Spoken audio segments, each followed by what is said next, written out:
2 days before the wedding, my fiancée told me she was visiting her aunt. At 4:12 a.m., I got a charge alert, luxury hotel, same city as her ex. I went there. The concierge said, she's in the spa. With him. 2 days before the ceremony, I was at my desk labeling place cards and double-checking the seating chart. The quiet felt artificial. It was the kind of quiet that asks for proof. She had said she was driving out to visit her aunt, an easy trip and a familiar excuse. I told myself to keep my hands busy and let the hours pass. At 4:12 a.m., my phone vibrated with a card alert. High-end hotel, downtown, 3 charges in a row within 8 minutes. I did not guess. I read the hotel name twice, opened the map, and placed a pin. The ex lived 6 blocks from that lobby. I dressed without turning on any lights. The street outside carried the gray color that comes right before sunrise, when everything looks honest and tired. The drive took 13 minutes. I parked in a delivery slot and walked in with the casual confidence of someone who had already been there a dozen times. The lobby smelled like polished wood and eucalyptus. A night clerk pretended his coffee was not cold. I asked for a manager because managers have routines and templates, and routines push people to reveal things they do not realize they are revealing. The concierge came out instead, thin tie, careful posture, the kind of person who softens refusals with hospitality words. I asked if there was a spa on site.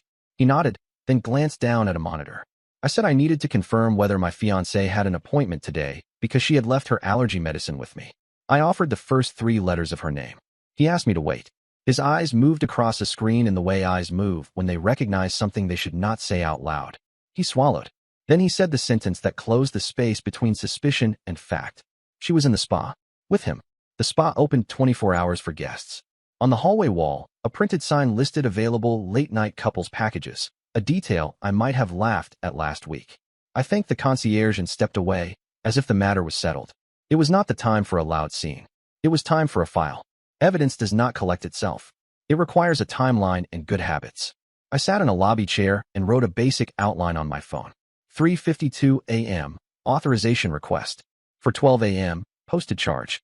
Cross-check with camera presence in lobby, if possible. Cross-check with rideshare logs. She had left earlier claiming the drive would take 3 hours because she would avoid the highway. She preferred to decorate excuses with extra details. I opened our shared budgeting app and tapped the hotel entry to see the merchant category code, then saved a screenshot. The app timestamped the authorization to the minute. I marked the second and third charges as probable spa add-ons, based on the amounts. I phoned the number listed for the spa from the lobby couch. A recorded message confirmed the overnight desk and said walk-ins could check availability at the counter. That told me their traffic was low enough at this hour to know names. I lowered the phone and watched the elevator. At 4:21, a tall guy in a robe and hotel slippers walked across the carpet carrying a paper water cup. I recognized the shoulders and haircut from photos I had pretended not to study when she swore their history had cooled into something ordinary. He did not look around. He took the turn toward the spa, pushing the frosted glass door with the lazy entitlement of someone used to service. I took a photo of the hallway clock that read 4:22 and a second photo of the frosted door with the spa logo. I made sure the angles were level. Every photo that looks accidental becomes easier to dismiss. I placed my phone flat on my thigh and opened the voice memo app, not for an argument, but for a record of ambient sound. The spa door opened again. Soft laughter floated out like perfume from a spilled bottle. The door eased shut. The memo captured the door hiss and the noise level. It was not much. It was something. Confrontation produces drama and very little proof. Investigation produces proof and very little drama. I chose the latter. I stood and walked to the hotel's small business center. The printer sat unused with a polite sign that promised 10 free pages for guests. I did not need paper. I needed the guest browser with unfiltered access to the hotel's public website. The booking portal listed romance essentials, with specific package names that matched the charge amounts on my phone within a small margin. One line item included a couple's suite reservation window from 3:30 a.m. to 5 a.m. I took a screenshot and mailed it to myself with the subject line, menu correlation. The camera above the lobby elevators was not mine to pull, but cameras are managed by people, and people are managed by stories. I returned to the concierge and told him the truth he could safely hear. My wedding was in 2 days. I believe my fiancée was here with someone who should not be here. I was not going to make a scene. I needed to know how early the spa had opened for them. I did not ask for names. I asked for times. Times are less protected by privacy rules because times are considered harmless. He watched my face for 10 long seconds. Then he said the spa had taken a couple's booking at 3:30 a.m. He added that it was the second visit this month. He should not have said that last part. He had said it anyway. I thanked him and placed a folded bill on the desk. He pushed it back with 2 fingers. He did not want a tip to ride over the quiet kindness he had chosen. I respected that and left it on the counter anyway. He looked down at it like it was a problem he would solve after I walked away. I stepped outside to the curb, breathed in the cool air, and opened her location sharing. It had been off for 2 days. She had said her battery kept dying because navigation drained it. My car still had the emergency GPS tracker the insurance company required. I could not place her phone, but I could place my vehicle logs. 2 night drives downtown this month, both between 3 and 5 a.m., both with 1 stop within a block of this hotel. The log did not lie. I took another screenshot and saved it to a folder labeled Friday. I needed more than timelines to make this airtight. I needed a financial thread I could pull in front of people who would not argue with eyes and hearsay. I checked our joint account again and noticed a small gift card purchase from the hotel's e-commerce portal 3 days ago, routed through a payment processor with a neutral name. It had looked like any other boutique charge. The amount matched the couple's package within a few dollars after tax. I opened the transaction, tapped details, and saw the merchant descriptor string that included a code used only for hotel ancillary services. It was not definitive, but it connected the dots. She had used our account to buy the gift card. He had likely redeemed it in person. They had turned our joint balance into aromatherapy and dim lights. I scanned the curb for his car. He drove an older coupe that held together out of habit more than maintenance. He had taken a rideshare. The hotel's driveway camera would show that if anyone asked with authority. I did not have that authority yet. I could get it through people who did, or I could find a crack somewhere else. There is always a crack. I went back inside and bought a bottle of water at the lobby bar. The bartender on duty kept the register open while he restocked lemons. A small thermal printer behind the counter spit out order chits for minibar restocks and spa bar tabs. One fluttered to the floor. I did not touch it. I watched the bartender pick it up and read it before tucking it into a stack. He slid the stack into a plastic sleeve marked with today's date. The top slip showed partial text. I read upside down the words, Rose Bath, and an amount that matched my earlier screenshot. I did not take the slip. I did not need to. I had the numbers already. The side of the printer acting out the same story made the data feel human, which would matter later when the room went quiet and people tried to argue the definition of a mistake. At 4:58 a.m., the spa door opened again. He walked out first, still in the robe. She followed a few steps behind, hair up, bare face, my ring on a chain around her neck instead of her finger. That detail sat like a nail driven too deep to pull with fingers. I kept my seat and shifted the phone to camera mode with the volume shutter turned off. 2 frames were clean enough to identify both without faces aimed my way. His profile was sharp and familiar. Her posture was the posture of someone stepping around the last pebble of guilt she was willing to feel. They took the elevator up, not down. I checked the hotel website again and saw that the couple's package included an optional nap extension. I recorded that line with a screen capture as well, because judges do not care about romance language, but they care about invoice language.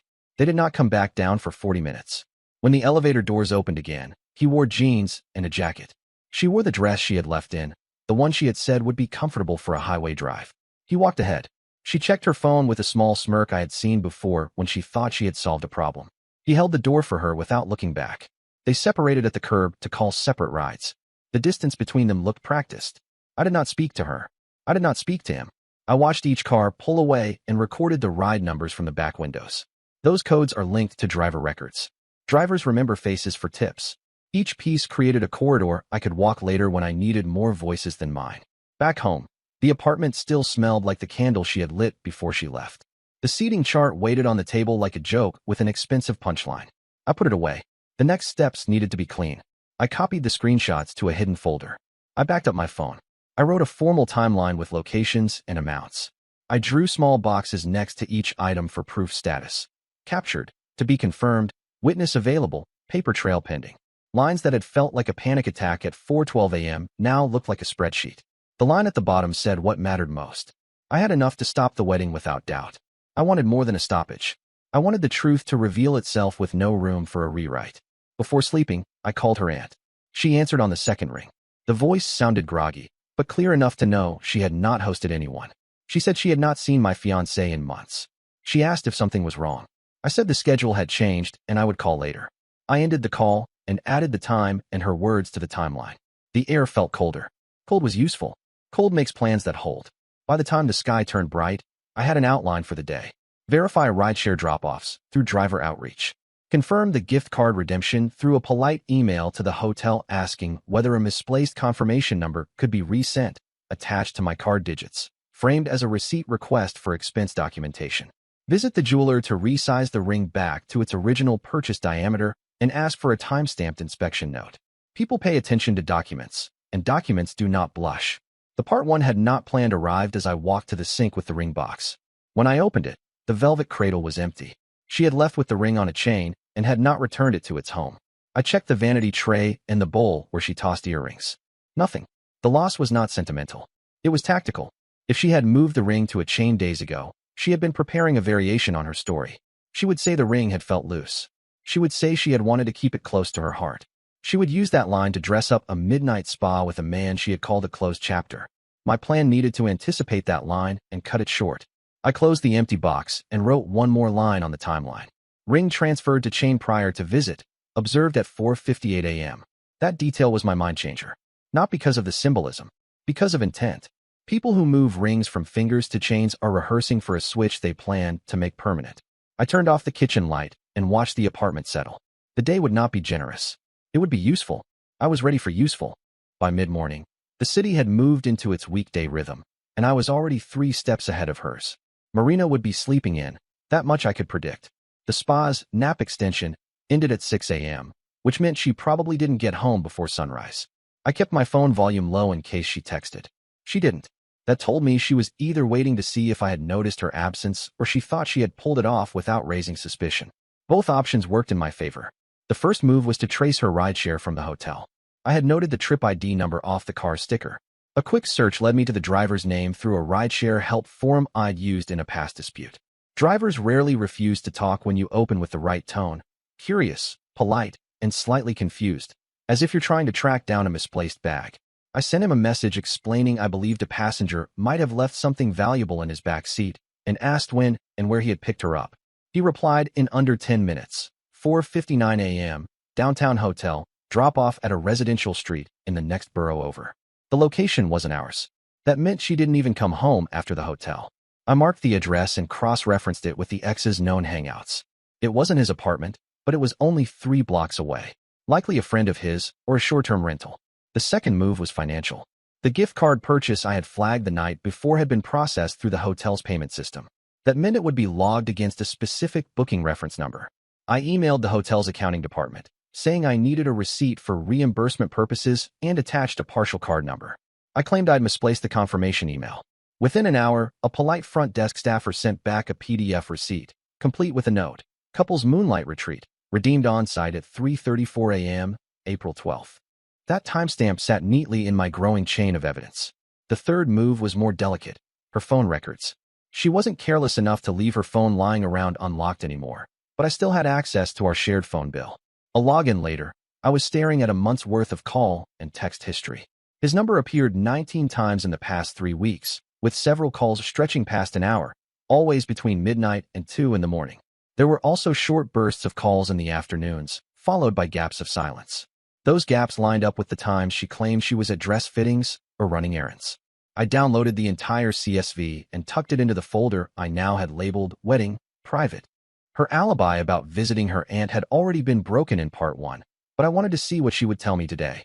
Around noon, she sent a single text. Just got back, exhausted. Going to rest. We still on for the caterer at 3? I told her yes, keeping my tone neutral. The less she suspected, the more she'd keep moving into my net. The next layer came from following her movements again. I parked 2 streets over from her building in my neighbor's old hatchback, the kind of car no one notices.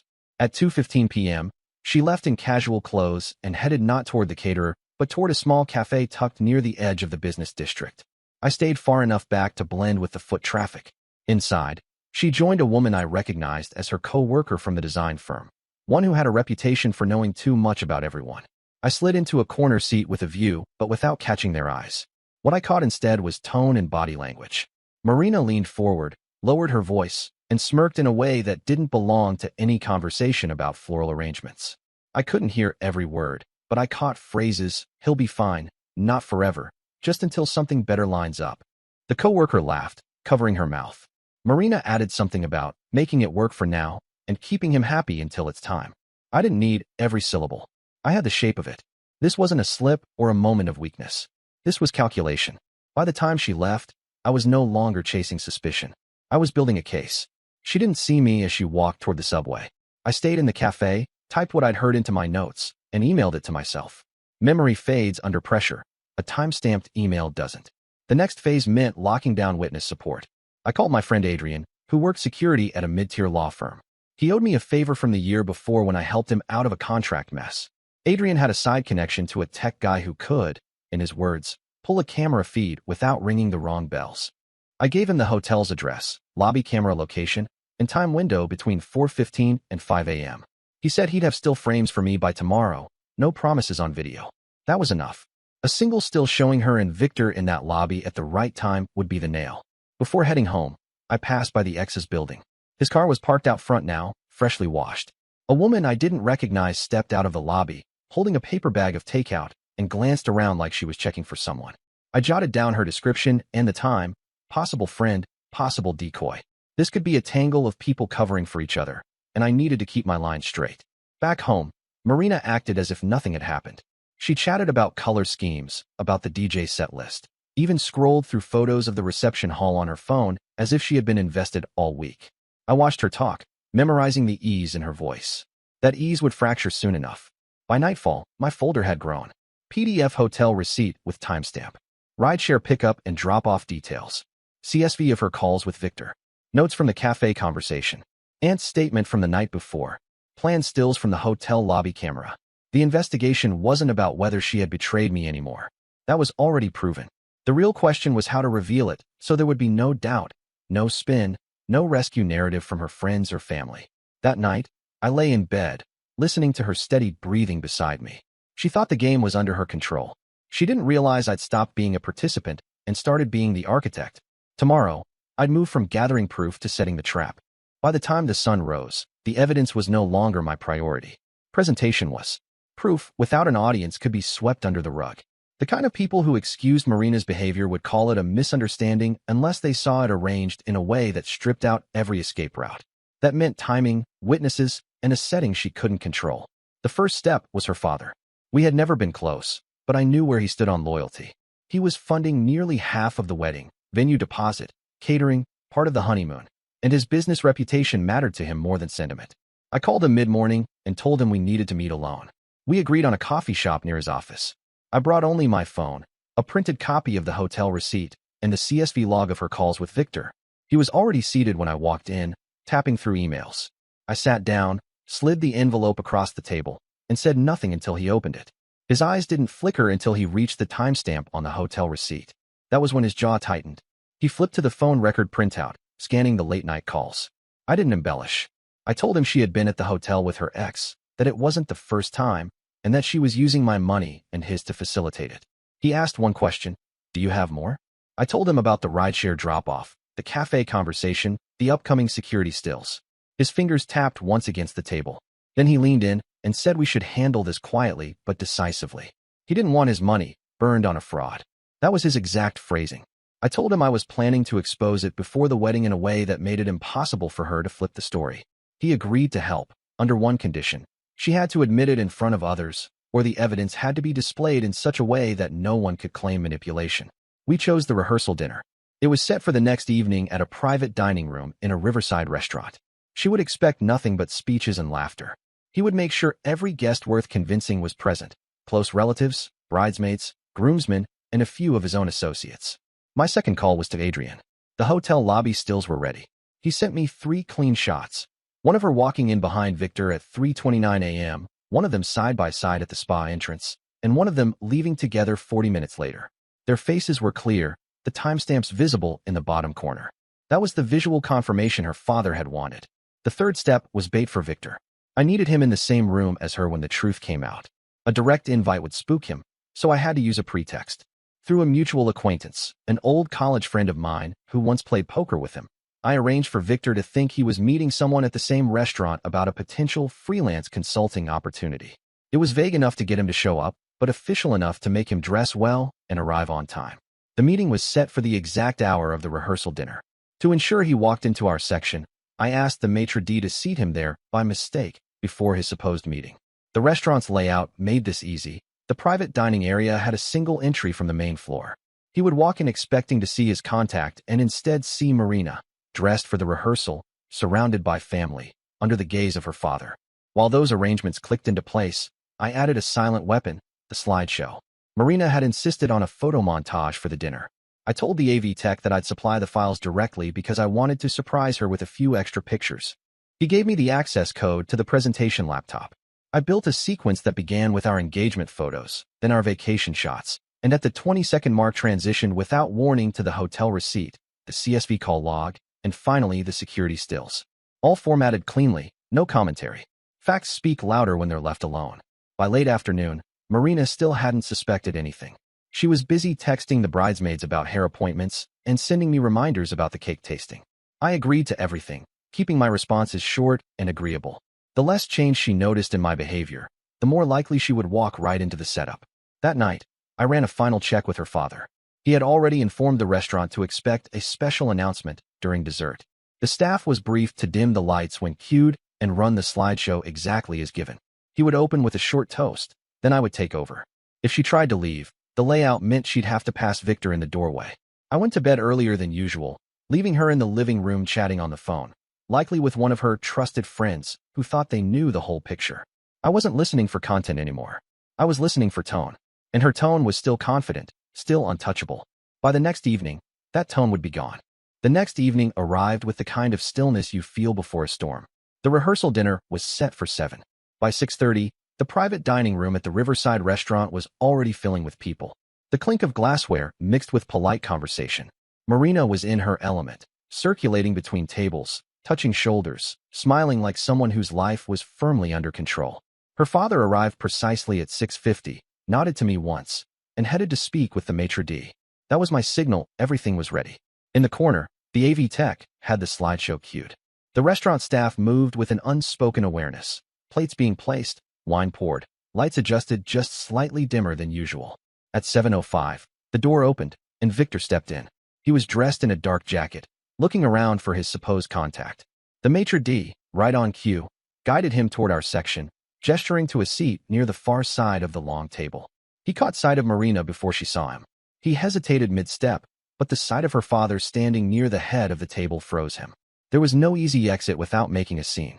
When Marina finally noticed him, the shift in her expression was small but sharp. Her smile flickered, her eyes narrowed, and she straightened her posture. She tried to mask it by turning toward a bridesmaid, but the damage was done. Her father had seen it. After the main course, her father stood.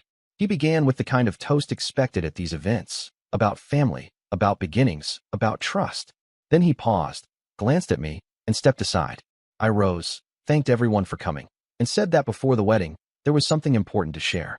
The AV tech dimmed the lights and started the slideshow. The first images were harmless: vacations, celebrations, laughing moments. People smiled. Marina kept her hands folded neatly in her lap. Then the next slide appeared, the hotel receipt, clear as print on a contract, timestamp visible. Murmurs began immediately. The next slide showed the CSV log of late-night calls to Victor's number. Names were redacted, but the pattern was obvious. Marina's fingers tightened around the edge of the tablecloth. Then came the still frame from the hotel lobby camera. Marina walking in behind Victor at 3:29 a.m., both in plain view. The second frame, them at the spa entrance. The third, them leaving together. The room's noise shifted from polite confusion to stunned silence. Marina's mother's face drained of color. Her father didn't move. Marina's first reaction was to stand. She reached for her phone as if she could somehow undo the screen in front of her. But the layout worked against her. Victor was by the only exit. And when her eyes met his, whatever alibi she might have planned collapsed. Her father spoke before she could. He told her she was done. No more wedding. No more funding. No more access to the accounts he'd been covering for her. He turned to Victor and told him to leave before the police became involved for the unauthorized withdrawals from the joint account. Victor swore under his breath and left without looking back. Marina tried to speak to her father, but he cut her off and walked out as well, telling her she could collect her belongings from his house by the weekend. The guests began to leave in clusters, avoiding her. The maitre d' quietly informed her that the venue was canceling the wedding reservation effective immediately, with penalties due in full. Since her father was no longer covering it, the cost was hers alone. I didn't raise my voice. I didn't need to. I thanked the remaining guests for coming, stepped away from the table, and left her standing in the middle of the room with no ring, no venue, no fiancé, no financial lifeline. By the next morning, word had spread. The bridesmaids group chat was silent except for one message from her closest friend, asking how she planned to cover the penalties and whether she'd found a place to stay. She hadn't. She sent me a single text later that day. "You didn't have to do it like that." I didn't reply. The facts were public, the money trail was documented, and the people she relied on for cover had seen everything themselves. There was nothing left for her to twist. The wedding had been erased, but the record was permanent. And that's the story. If you're still here, that means you're one of us. So go ahead, hit that subscribe button. I drop new chaos every single day, and trust me, tomorrow's story, it's even worse than this one.